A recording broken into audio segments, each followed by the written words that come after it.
Coke দিয়ে আমরা খাবো এখন বিরিয়ানি। তো আমি বেশি খাবো না, আমি জাস্ট অল্প বিরিয়ানি খাবো। আর রাজরি তুই বিরিয়ানিটা খাবে। এটাকে এত বড় গিট্টি দিয়েছিস কেন? ও, আমি এই কোকটা খেতে বেশি পছন্দ করি না। এটা ঋতু ফেভারিট আর ওর বাবার ফেভারিট। আমার স্প্রাইটটা বেশি ভালো লাগে খেতে। আর এখানে রাজরি নিয়েছে পেপসি না কোক? এটা পেপসি, এটা কোক।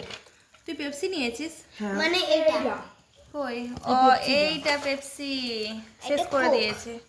আর এটা কোক, কিন্তু কালারগুলো তো একই লাগছে। Coke Pepsi. এটা একটু বেশি কালো করে, একটু গাঢ়। না, এটা আসলে রেড আছে বলে বুঝেছি। হ্যাঁ, দুটো একই, আসলে নামটা আলাদা আলাদা করে দিয়েছে। কোকটা বেশি ভালো। হ্যাঁ, কোকটা দেখে পেপসি বানিয়েছে। ও কোকটা রিয়েল। ও, কোনটা বেশি টেস্টি? কোক। কোক মানে কারটা? এটা, কিন্তু এটা আমি নিয়েছি কারণ এটা একটু পড়েছিল, খেয়ে নিলাম। ঠিক আছে, খেয়ে না।